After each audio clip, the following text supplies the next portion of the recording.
Welcome to my apiary.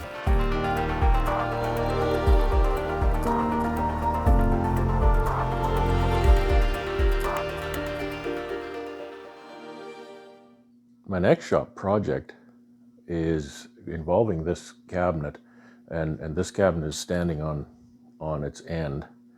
It's rather long. It's 74, I think, inches long.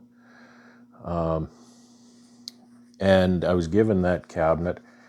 It's a little bit rough. It's not a cabinet. It's actually kind of a nice cabinet, but it's kind of beyond where you want to have it in your living room sort of thing. The base is broken, and you can tell it's gotten wet a bit, and it's press board, so that gets wet, kind of falls apart. And so what's going to happen here is I spent most of the day finding my radial arm saw, and I'm going to take the radial arm saw off of this stand that it's on. That's very inefficient. It uses a lot of space here, and there's not really anything I can do with that space. So I'm going to take that stand off the radial arm saw, and I'll put the radial arm saw on that cabinet.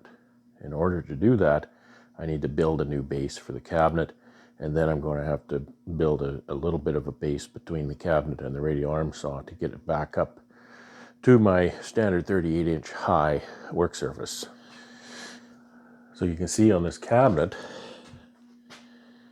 how kind of this top piece, there's cross pieces, every cross piece on the top here, which isn't the top, it's standing on end, was just kind of barely hanging on there. So I just grabbed it with my hand and pulled it off. There were screws. Each section had 2 screws into the base. And I think the base is a 3/4 inch plywood base. So that's really nice. So what I'm going to do here is I'm going to just take this thing away. And I'm just going to build a base out of 2x4s. I'm just going to build a box. Just all sides and a few in between, and Bob's your uncle got a base. It'll be a nice solid base, nice and flat and straight. I think I'm going to take this. This is just a filler strip. I'll just take that off too. There's screws that go in from the top right now, and take that off. So it's just some 2x4s, and cut them to length and screw them on. I'll probably screw them in from the front. I'll screw them in from the inside. So here's kind of the cabinet.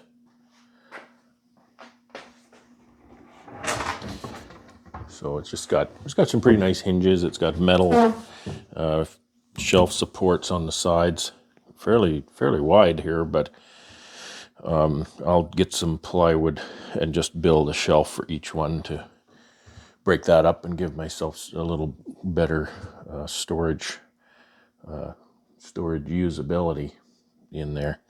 And I'll likely clip these doors off before I start doing any of that. These hinges usually just clip right up, but I don't know. There might be a tool necessary for that type. So anyway, that's it. The top is kind of, I don't know, the top is kind of goofy. It seems to be coming off of here, but I will address that in due course. All right, so stage 1 is to get some 2x4s and make a base for this thing. I need to do some measuring to get the height real accurate. I want it to be 38 because my workbench is 38, and it just, is coplanar with that. So there's some bolts here to be taken out.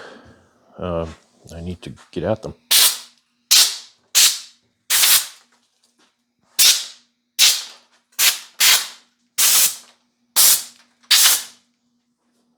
Just like that. Now I got to breathe that. It's a rather large flathead screw. There is a nut on the other side, but if I get lucky. Got lucky with that one. There's actually at the back here, there's some kind of thumb screws that hold everything together.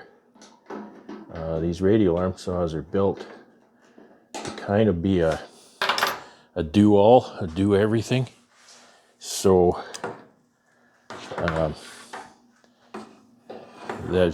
do-everything tools, honestly, are never really good. They do lots of things pretty good. They don't do anything really well. And honestly, that kind of describes a tractor. I love my little tractor. Hope he doesn't mind me saying this because he's sitting right over there. But a tractor kind of does so many things quite well. But it's not a specialized tool. You can buy so many better specialized tools if you want to specialize into one thing or another. And that's radial arm saw. These were, like I say, sold as kind of a dual. They're highly configurable for different tasks. But I never use it for anything but a straight 90-degree crosscut. It's the only thing I want it for.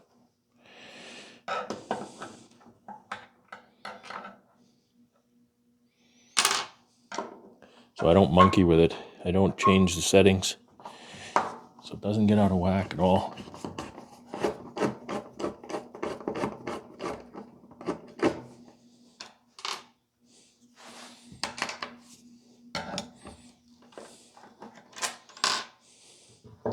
So I took those thumb screws out at the back, and once I did that, all of this system is free.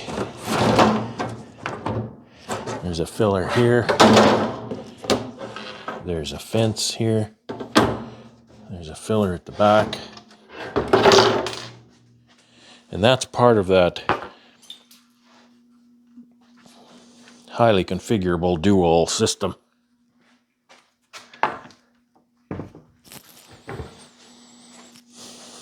Which I don't need.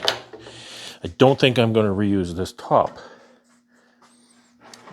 This top has all these grooves in it. And when I'm moving material around, I love this top material. It's a melamine. But as I'm moving parts around, it's catching on all those little grooves that the previous owner made.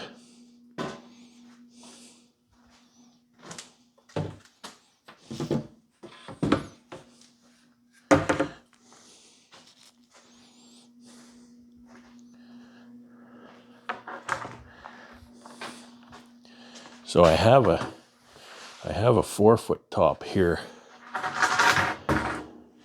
that was destined for this saw, but that plan may be changing.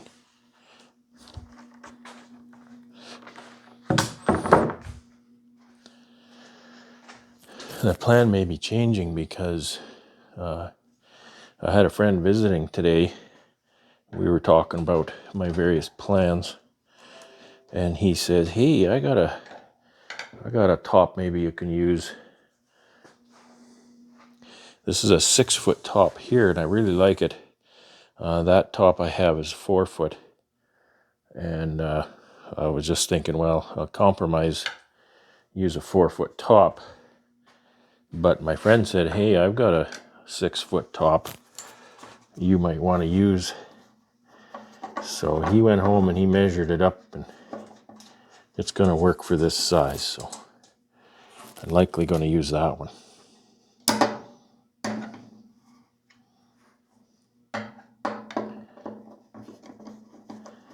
It's one of those things, you keep it forever and you don't really need to use it right away, but somebody can. And you got a place to store it. That's the biggest problem. I've got all kinds of stuff in storage that I don't need. But it's good stuff. I don't want to take it to the dump. It's not the way I grew up.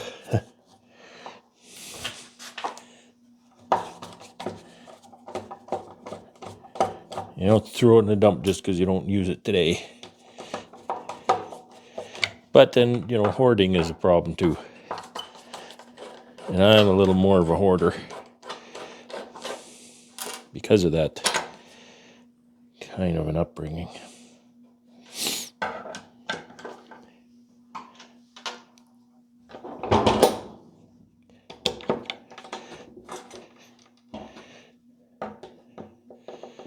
There's one more screw I forgot about there.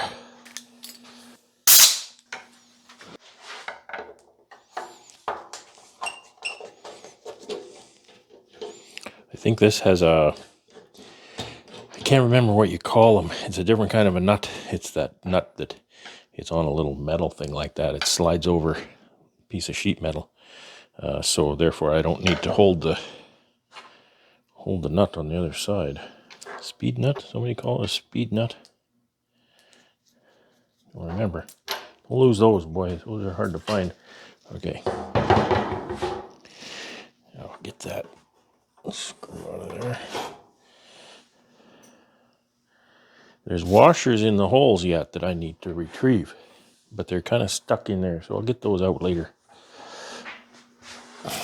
Okay, so this is the frame for the radial arm saw, and that just comes right off of the base right there. Okay, so to the top, we want 38 and a quarter. All right, 38.25. And let's assume that the top is going to be 2 inches. And then I've got 5 3/4 here.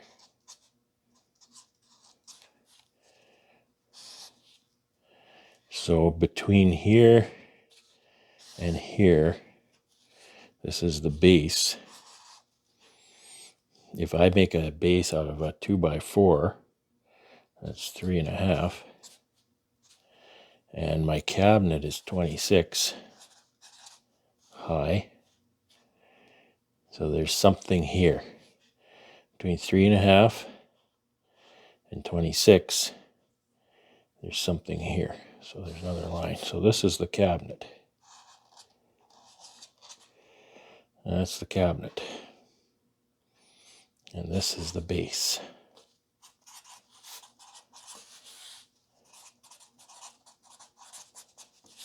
Okay. And that's the top. I'm going to call this the frame. There's something here.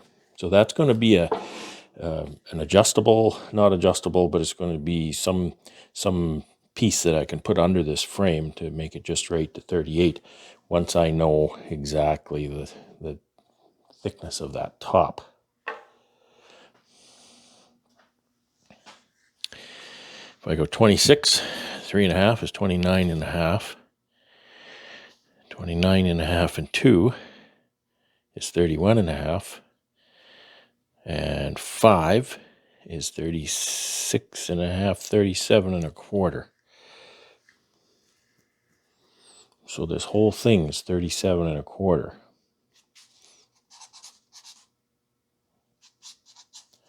Okay, I need 38. I need 38.25. So about an inch under that frame. And that's great. An inch, that's a nice piece to work with. It's not super thin. It gives me lots to mess around with to make it thicker, thinner as I need. And so that's really good. I'm going to go ahead on this spec. So if he comes back and he says, "Oh, that's 2.5 inches thick," then I say, "Okay, I'm good because I got an inch here." So if he says it's 1.5 inches thick, then okay, that's good. Still got an inch. I got 1.5 inches I can put in there. So that's good. 1.5 inches would be great, wouldn't it? I just cut a 2x2 and stick right in there. Let's see if I can get these hinges undone. I don't know if they snap off or if I need to take that screw out. There's a number of screws involved here. Yeah, I think I do. To Philip, of course. I was saying these, the hinges are really nice because there's a number of screws there, and most of them are adjustments. You can adjust this door in any direction. Yeah, there we go. To make the door fit just perfectly. It's nice for installation because you can get it really, really close on installation and then fine tune it after you've got it done. Put those screws back in there so I don't lose them. Boy, and a good job too, because this one is really crooked.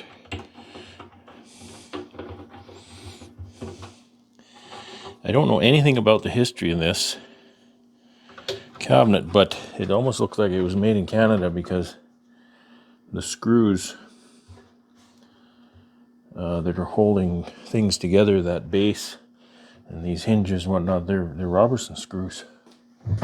So it didn't come out of the US of A for sure. Oh, that's a different hinge. That's weird. Okay, I just took that one out of the door.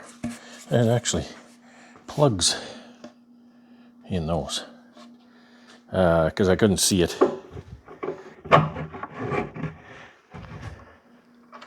So now I have the doors off. I can kind of see one of the little problems here. This is, it almost looks like something has lifted up on this top and separated it. So I'm going to get my clamp, push it together. If I can get it pushed together, I'll drive some screws right through the top into this. I don't think that's plywood. This is lumber. So maybe my screws go into there. I think they drove screws up through here.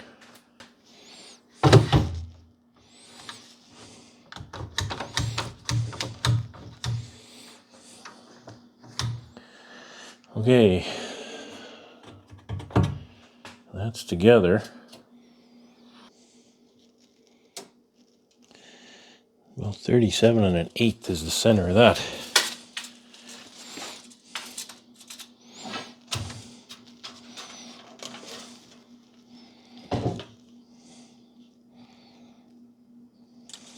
I think we're dealing with 1.5 inches and then into here.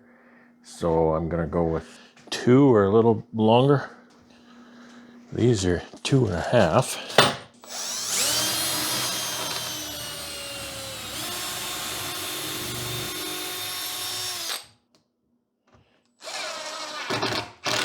I'm having that same problem because the top material is quite thick. It's got the top and this 3/4. So it's 1.5 inches. My screw is going to bottom out before it's not going to release in the top. The threads are not going to release in the top before it tightens in there. Put the clamp on, it's nice and tight there already.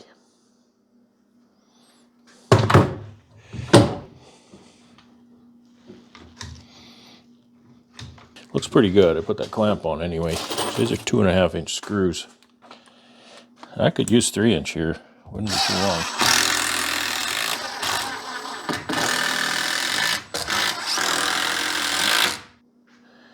I might put the saw frame off center because then you can see that the blade is not centered on the frame. So if I put the saw frame off center, I can center that blade on the new tabletop. Give me equal distance to each end of the saw table. So now that I have that done, I think I can proceed with the base. Look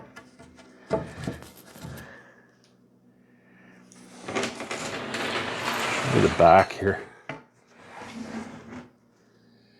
Just junky wood. Well, it's not that bad. This is just a piece of garbage press board. The back of the thing is very thin. You call that masonite, maybe? It's just a veneered product. The sides, this style, these rails are actually plywood, and so is the bottom. And so this is just the middle one that they cheaped out. So I'm going to flush this piece of the base right up to the back rail. That 2x4 is mostly straight too, so that's really nice to see. I could inset it. I don't have to put it right at the back because it sits. The cabinet sits on this plywood base, not on this. This is really just a piece that holds that thin veneer on. So I'm gonna put that 2x4 in here under the plywood, and then I'll have 1.5 inches there that I can screw to. I might put the 2x4 under the backing material. I always want to think structurally, especially when I'm setting heavy tool on there, and there's going to be, and heavy material too sometimes, and there's going to be motors running and things, making vibrations and whatnot. Eventually, like wood is not, it's not steel. I mean, even steel is not rigid, but wood is, over time, wood can, change shape. It can bend. So here's what I'm thinking. I've got this thin backing material. It looks like, what is it? A good guess. I was going to say 3/16, but it's actually 3/16. So it's a 3/16. It's it's not a quarter. It's a 1/16 of an inch shy of a quarter. So that's 3/16. And what that backing does, you think, oh, it's just kind of a paper board, press board kind of a thing. It's not very thick. But what it does is it has a lot of rigidity in this direction kind of thing. It doesn't have a lot of rigidity this way, kind of floppy. But because it has this piece, keeps it flat and straight and attached to this piece, this press board then does have a lot of structural integrity in the big picture. I would submit that its strength in this direction is probably greater than the strength of this 3/4 inch plywood in this direction, because plywood can bend, right? So I'm thinking that my 2x4 should probably be under this backing as well as under the plywood.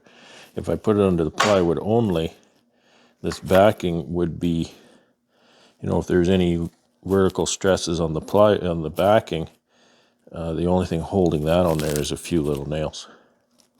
So if there's anything pushing that down, it could suffer from some shear forces.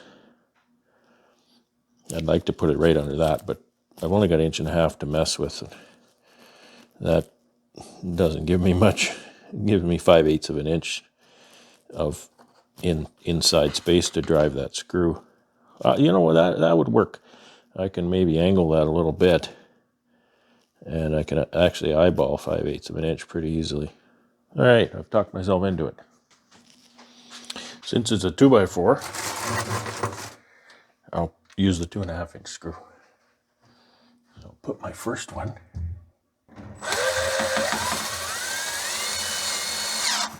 right there. Now, you didn't put your 2x4 on yet, and that's by design, because I want to put it on there and clamp it in position, because I'd like to do a nice job. I'd like to flush this up real good, so I can use this clamp.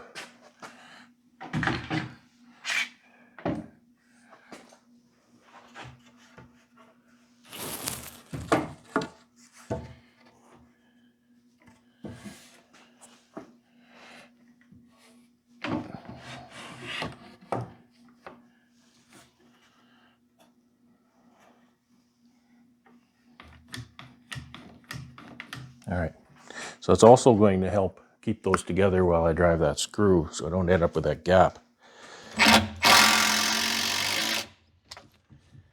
Tell you, that's noisy in that box.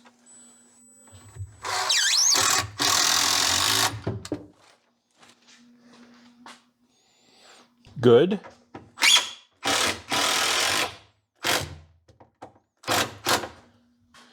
Just to give you an idea what I'm driving screws through.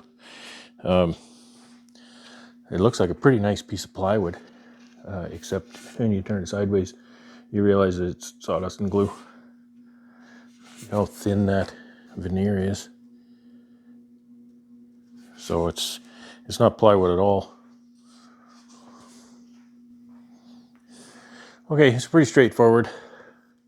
Another one of these at the front. I've got it cut already here, but next I'm going to put the some cross pieces in here, just so that I can just measure that out, stick the cross pieces in, and then I'll put the last piece in and screw that into those cross pieces. And I think my measurement said 17 inches for those. So I've got a bunch of reclaimed lumber that I can use. You know, this is more than 17. And I think I was going to put 1, 2, 3. I think I was going to put 5 or 6 of them in there. I've got a few of these, and I'm just going to screw them in from that side. And I can see that my wood movement is not consistent here. This piece of 2x4 is a little bit proud of this one. I don't think that's going to be a real huge deal. Now's the time to deal with that, though, isn't it? I can take that off with a table saw pretty fast. I sized those all down, and how much did I size them down? I didn't bother to even measure that or draw any lines or anything. I cut more off of there than I thought I needed to. And it looks like, yeah, it's a little shy of this one, which is what I wanted, because when it sits on the floor, it should sit on the front and back, not the stringers. So I'm just going to screw those right in like that. And you won't really see that they're shy, but they are. And they won't cause me problems.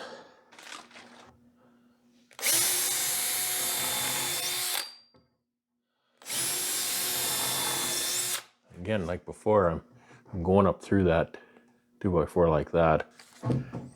Okay, now I'll see if I can do this left-handed on a wobbly cabinet.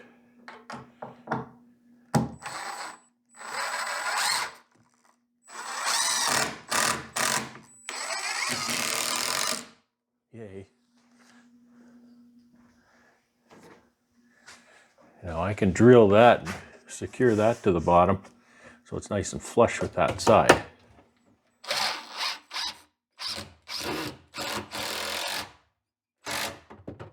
Good, that pulled up nice and tight. I can put one in the center here now, and I think I'm going to put it off center so I can still reach those screws, just because I have commitment issues. I'm going to put it above though so I can screw it in from there instead of have to get down underneath that. So I'll just put that right in there.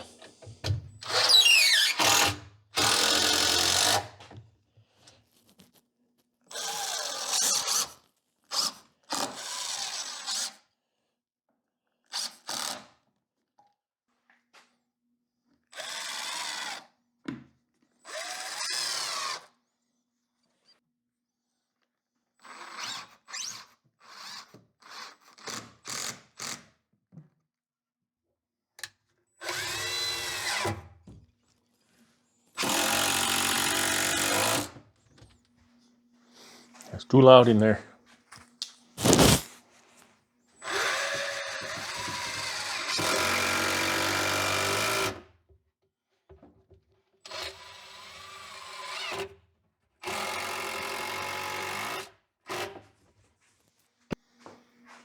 Okay, I've got 3 of my cross pieces in there. I've decided to install the front piece here.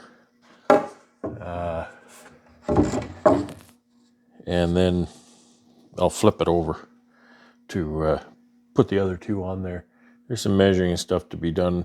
I really hate working down on the floor. It hurts my knees so much.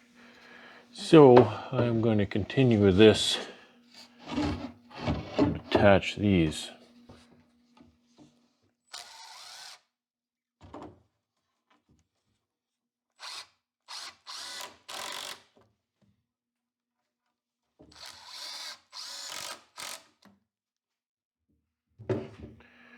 Just a note, if you're building a nice cabinet, a kitchen cabinet or something, you'd leave this toe kick recessed a bit more, probably 3/4 of an inch, because then you'd have a finished piece on the front here that matches the cabinet's wood grain and whatnot. But I mean, that's kind of pointless here in this application.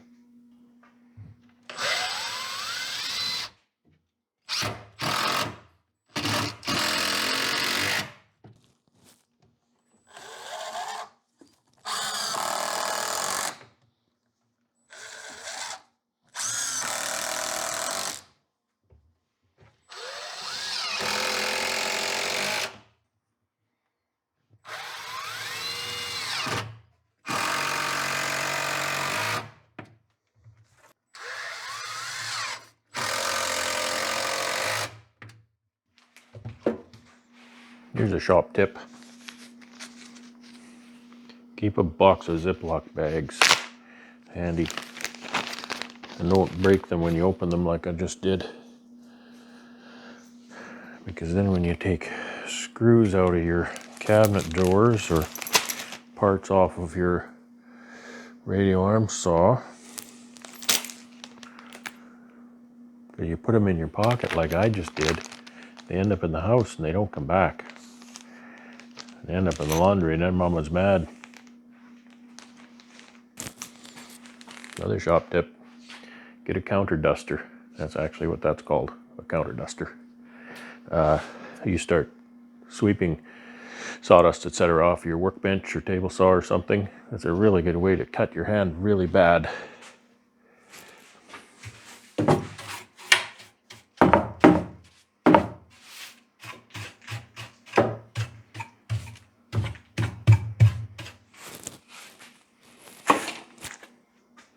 Okay, let's see what happens here. Not going to sit on the other side very well because it's got that overhang. I mean, it'll sit there, but it'll be crooked.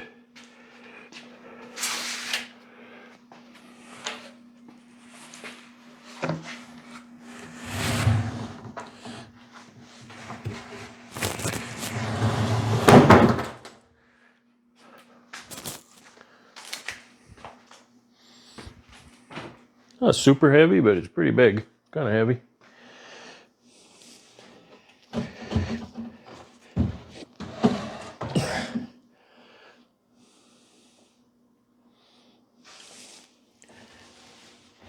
Oh!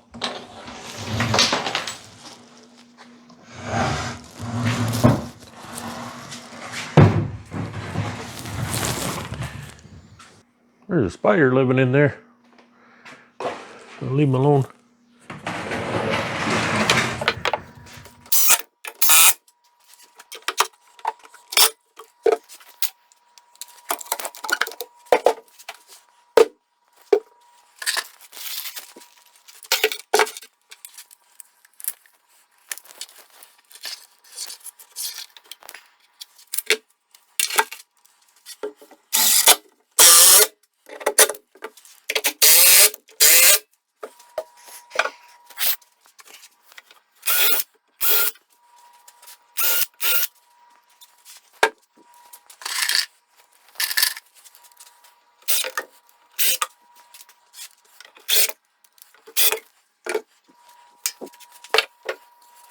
So I cut all of these down on the table saw to the same width, and some of them, most of them actually ended up with a thin offcut.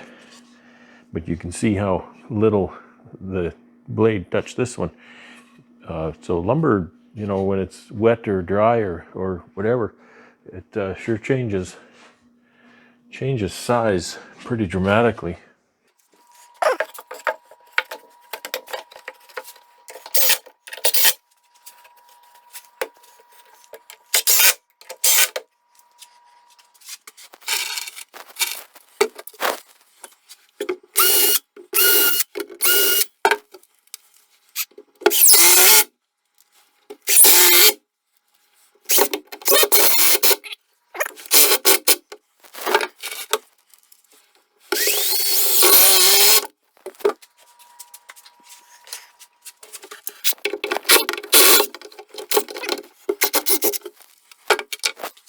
I think that's the end of the base build.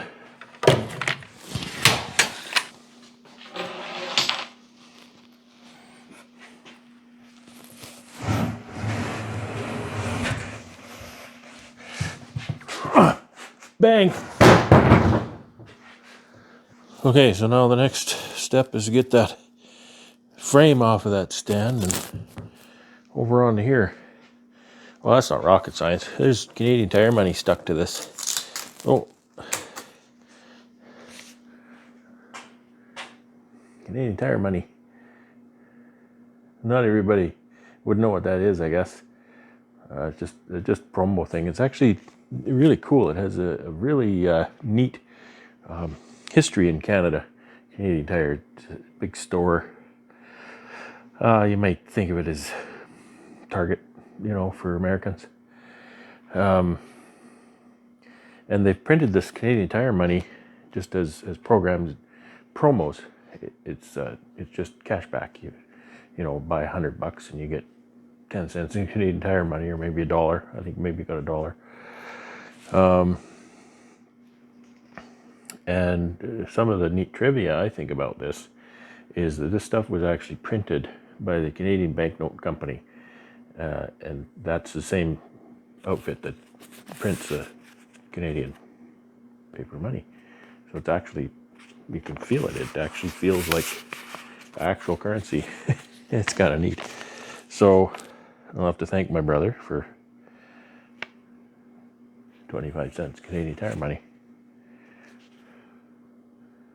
There's the back. They got serial numbers and everything, you see. I don't think they do it anymore. They have this loyalty card. They call it Triangle. There's Triangle. Because that's what they could think of. It's called Triangle.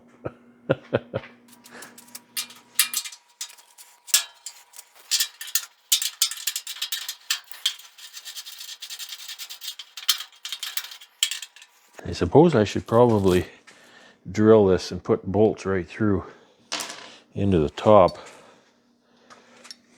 Don't want to move it around.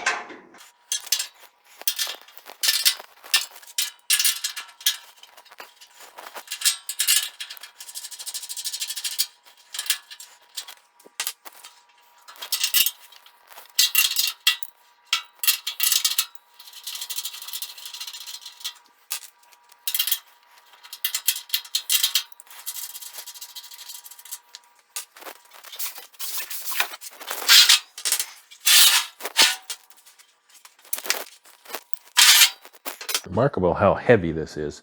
Even that motor is really, really heavy.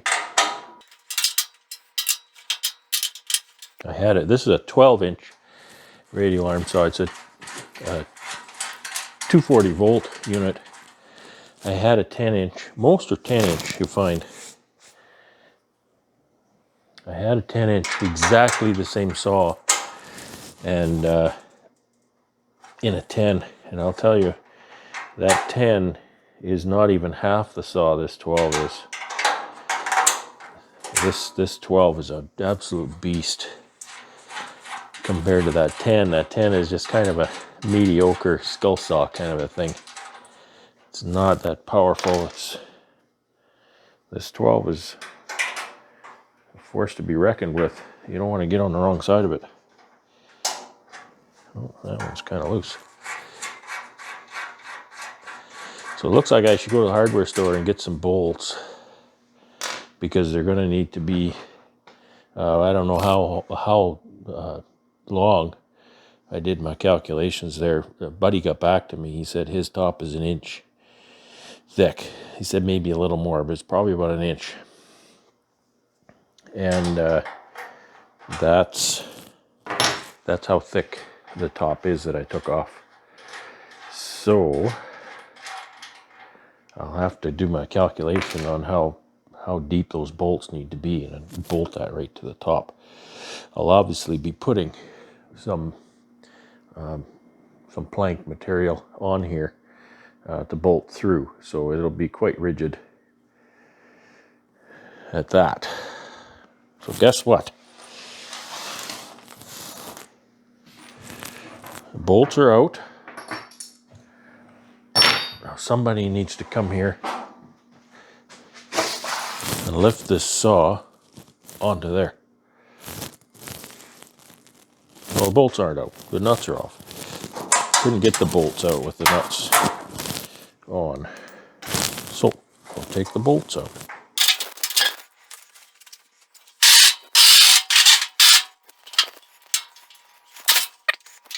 I lifted that and it fell on the floor.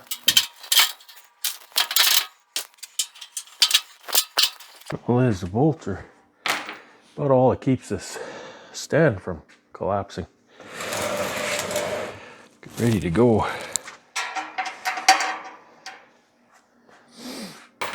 Okay.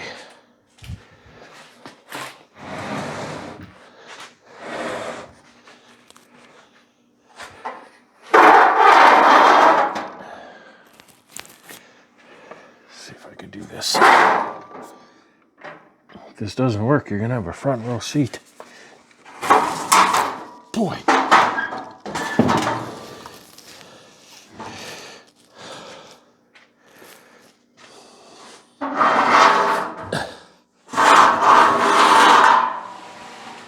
I can easily see now where the blade would center on that. Right about there. So what I can do is I can mark that approximately where that frame should be on the tabletop. The back of the saw, the back of the frame can go right at the back of the cabinet because there's nothing that protrudes farther back than that frame. So that is actually bang on where it needs to be. I can mark those holes. I don't know that there's any point in marking the holes before I get the shim in under that. With a 2-inch top, I had 1 inch of play. Okay, so there's the top is actually 1 inch, so I have 2 inches here. So that's a plank. More of this reclaimed lumber I have. I'll go front to back. I'll go front to back and side to side because the weight of the saw needs to sit on the center divider. There's no structure here to speak of for a heavy saw like that. So there has to be a contiguous piece from side to side there. I might not even put a piece across here because there's not really any structure there. I could put maybe 3 pieces. I'm thinking I could get away with 4 bolts because I'm not bolting to a stand like that I have to, the saw is actually quite structural to that stand. So I can put a piece of plank under this and under that, and I can even put one in the middle. You can put 2 in the middle if I want, just for more support. Here's the big question. How high is this from the floor? That'll answer my question, right? So I'm going to say if I'm going to put 2 inches on there and the top is 1 inch, then I'm shooting for 38 inches. That should be 35 inches. Oh, 35.5. I don't want it lower than that bench, because then if I put long material over top of the bench, it's going to hold the material up and that'll bind on the saw. I'd rather have this a little bit taller than the bench if it's not perfect. Okay, I forgot to press record when I was sliding those in there. I've got the 2-inch pieces cut and in under the frame. It's not going to go there, it's going to go up here. But I need to position those just right, get everything just perfect. And then mark the holes, mark the locations. Then I need to take those pieces out, drill them, put them on the cabinet, drill through the cabinet, and then put it all back together. And put the bolts in. And that should be on there then. The next step is to slide that new top in there, which I don't have yet. I have to go pick that up.